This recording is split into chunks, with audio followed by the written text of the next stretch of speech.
and welcome to Hedgehog Studios. I'm your host, Jaconi, and as you may have noticed, my sound and video quality have been utter crap. It's okay, I know. Now, I can't do anything about the video quality until I can afford an HD camera. But where I was filming, the acoustics were just awful, and the walls were like paper. So I moved. And now, instead of a sheet, I have a real wall. An actual wall that can support the weight of objects. For example, a big ID4 banner that I've had since 1996 and had no idea what to do with. A real wall! Okay, so I am excited about the wall. I wish I could say the same for today's movie. Now, this show has been pretty dark so far. We've had the ravages of the bubonic plague, flesh-eating mutants, and Harry Potter nuking Hogwarts. So I thought we'd dive into some more family-friendly fare. Something a little lighter. Which brings us to today's movie, Body Troopers. Give me more than one caress.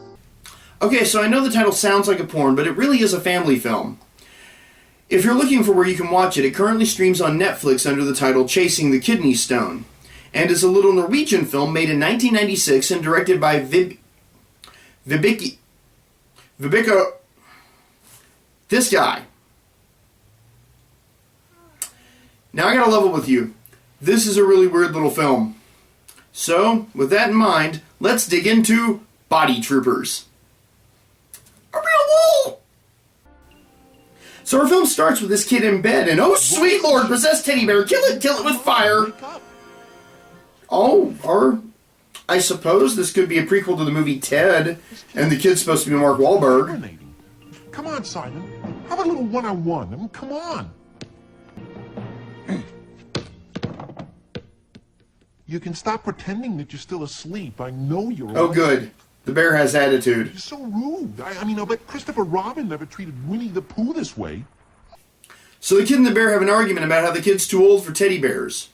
So we get Toy Story with an extra guilt trip added in. Good times. It's all here in my memoirs. Yep, such a sad story. So the bear wrote a tell-all book.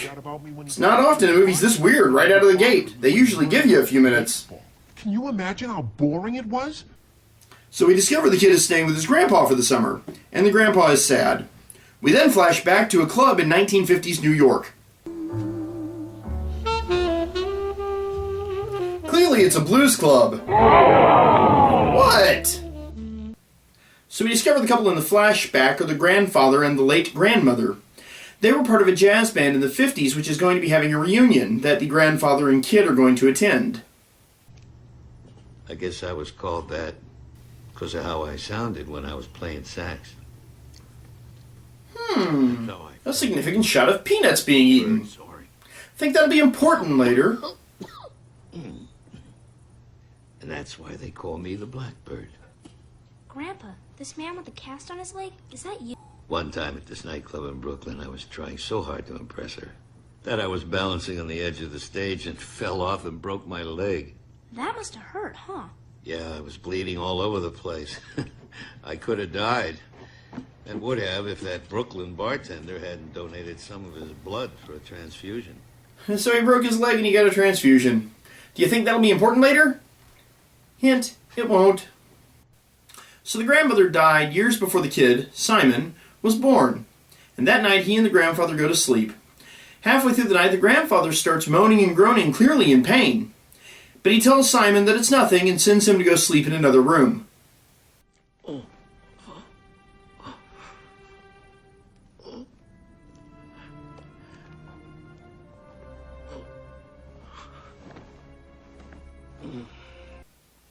The kid's worried about his grandpa and can't sleep, so the bear tells him a bedtime story out of his autobiography. Do you ever say something and you can't believe those words just came out of your mouth? Anywho, the bear's story turns a bit bitter when he starts complaining about the kid leaving him alone to play with the chemistry set, but then inspiration strikes the bear, and he says he'll use the chemistry set to make a magic drink to shrink the kid down so he can go on a fantastic voyage inside his grandpa to fix what's wrong with him. What?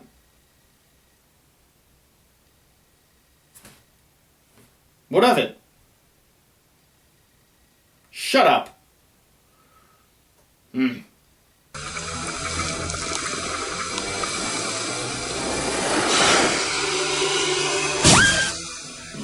I thought it was supposed to be a drink. Way to fail, bear. Thirsty. This won't work. What, did the kid just read the script? But the grandpa is in so much pain that he can't even get out of bed. And he's parched, so he asks the kid to get him a glass of water. There's no such thing as magic. There's no such thing as magic. Then lo and behold, Simon shrinks down to itty-bitty size, and he... Yeah. Anyway, he lands on the nightstand on top of the picture of the grandma. Now, they avoid doing any kind of lame shrinking effect here, and that's probably for the best. However, I will give them kudos. The little tiny Simon on top of the giant photograph of the grandmother is a very well done effect. It works excellently. They then transition to a scene of him climbing the grandfather's lip, which that effect's not done nearly as well.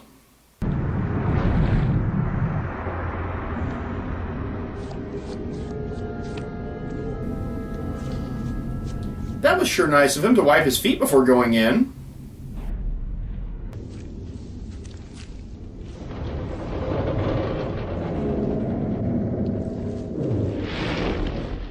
We do! The cave is collapsing! This is no cave. What? So Simon wanders around the mouth for a while, and then, I don't know, I guess he shrinks some more because suddenly the taste buds are the size of his head. The taste buds start having a debate on what he tastes like, and decide they probably better call the brain.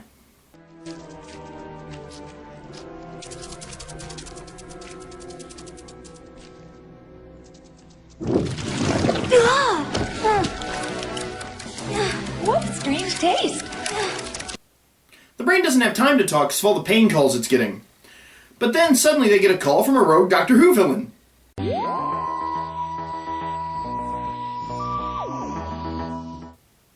So the brain sends down an urgent scream order to the vocal cord maestro. Meanwhile, Simon continues to wander around the teeth until he comes across a white blood cell cleaning itself off in a gusher of spit. Ew. Anyway, Simon asks Mapster, the white blood cell, for help, and Mapster eventually agrees, but first Simon has to clean himself off in the spit so he'll be clean enough to travel around the body.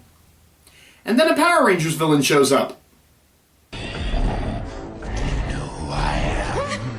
You're halitosis? That's right. My friends just call me Bad. There's only one thing that can save those taste buds. Introducing Cool Mint Listerine with an exhilarating, cool, minty taste. So Simon falls into the windpipe and is caught back up. And this gives Mapster the idea to talk to the composer to try to find out what's wrong with the grandpa. Meanwhile, we learn that Halitosis, the Power Rangers villain, and the Crystal Doctor Who villains are working together because... evil. Halitosis is sent on a mission to stop the kids.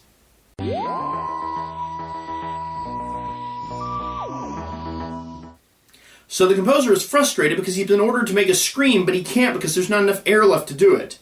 He also reveals that the grandfather hasn't expressed any strong emotion since the grandmother died 31 years ago.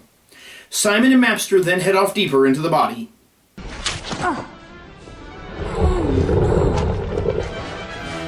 Oh, the grandpa smokes, so his lungs are in poor shape. Shown here being all dark and nasty. So in the middle of the movie, we take time out from our plot for an anti-smoking PSA. In the lungs we meet Aviola, who rams our PSA home.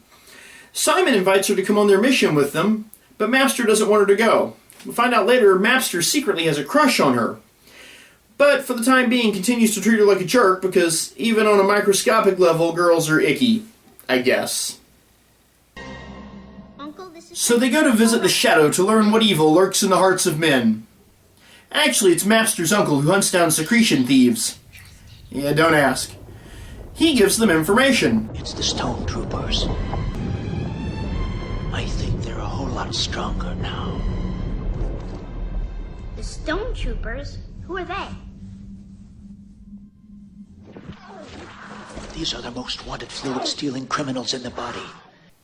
So now they know they're looking for stone troopers, and they head deeper into the body, coming across a group of white blood cell commandos. Or maybe a KISS tribute band, I'm not sure. So the Blood Biker Gang tells them the stone troopers are too big and bad for them to handle, but make no offer to help. Grandpa's immune system sucks. So anyway, they then run into some red blood cells who let them know that circulation hasn't been the same since Grandpa became brokenhearted. So our heroes decide to visit the heart next. Halt! Oh great. This is turning into bad Alice in Wonderland cosplay, isn't it? Anyone so sweet can go in. Enter. Sure. Look. So they make it into the heart and find that no one sees the Heart Princess and she won't come out till someone does something heroic. While there, they find out the stone troopers have been in the heart and bragged they were going to kill the grandpa. How? By building a kidney stone. Why? Because... I do, Master. Evil! Still evil after all these years! So they leave the heart on their way to the kidneys and stumble across a slide from a late 80s Nickelodeon game show. It's a plan. Watch out!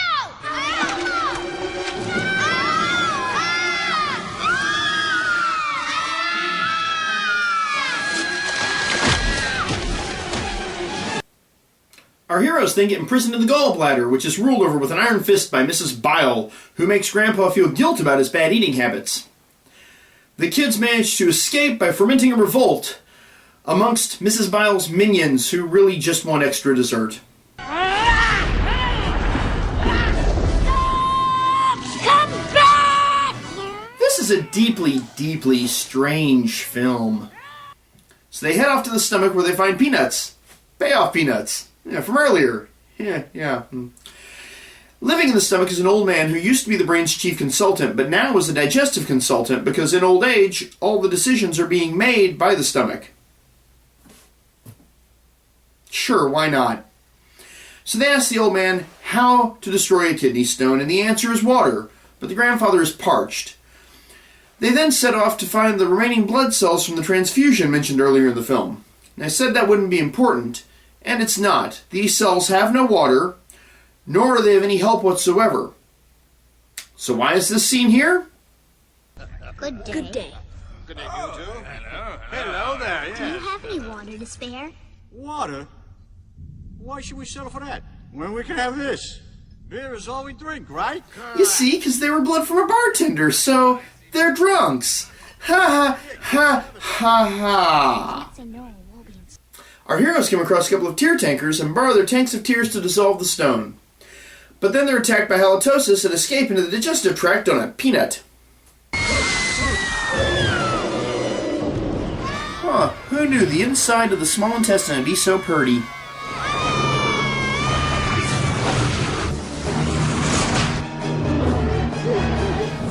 Halitosis is quite the nut surfer. So they escape through a random sphincter and meet some unemployed cells in the appendix. Simon asks one of them to come along to help them, but Mapster says he'll only slow them down, because old people suck and stuff. Meanwhile, halitosis gets a hold of their tear tanks, and to get them back, Alveola dances. No, really. So this is how you overcome halitosis. So they escape with the tears, leaving halitosis to boogie the night away.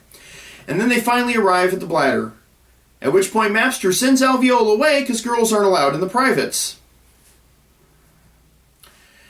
Mapster then goes to jump in the bladder only to find it's empty. Then he and Simon climb the urinary tract and arrive at the kidney. And what do they find? I said these guys were Doctor Who villains earlier, but I take it back. Factoring the little dance party going on here, they're also Power Rangers villains. I'm sorry. I am so sorry. So they wait until the stone troopers fall asleep to attack. And on the first assault get their butts kicked. They then try again, and do much better. However, it all goes south, and just when all hope seems lost, the old useless guy from the appendix shows up and saves them. Together they dissolve the stone, and then are doused with urine. Ew.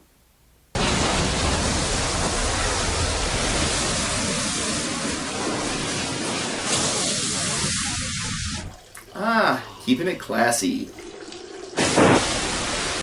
So our urine-soaked heroes return to the Heart to meet the Heart Princess, and lo and behold, it turns out it's the grandma. Medals are handed out and kudos are had, at which point Simon is taken back to the mouth by Mapster, who tells Simon, "You're my best friend." Which is good, because... Aha, I just found a footnote. One remains small until someone says that they're your friend. That's the most powerful magic of all. Yay! Convenient plot resolution! I was wondering... So Grandpa passes the stone, and now he feels fine, which is good because he's got a gig tonight. At the gig, he plays, and the Heart Princess sings, and he finally cries. So we finally have emotional plot resolution, and there was much rejoicing. If there's any more stock film of women applauding, I shall clear the court. So, that was Body Troopers, or Chasing the Kidneystone. Wow. So, what did I think? This was a deeply weird movie. The sets were interesting and had a kind of Tim Burton-ish vibe to them. The soundtrack was pretty good, and the acting wasn't that bad considering it was all dubbed. What was disappointing is that, as this was a children's film, the plot was pretty simplistic. Why are the bad guys bad? Because evil. That's all. It's a trap many children's films fall into. The old, "it's for kids, we better dumb it down" attitude. Well, here we are at Hedgehog scale time. Where does this movie rank from awesome to my eyes are bleeding? Whew, wow. This movie really wasn't that bad. It wasn't that good either.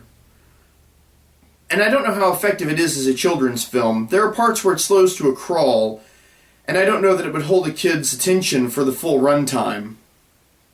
But it was overall inoffensive, and there was some imagination behind it.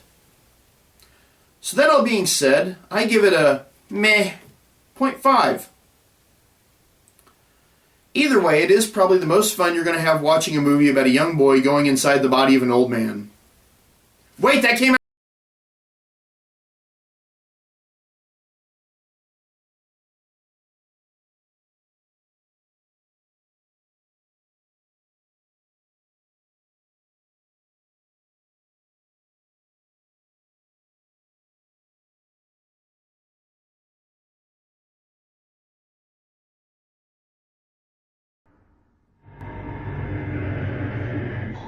Oh, it makes no sense.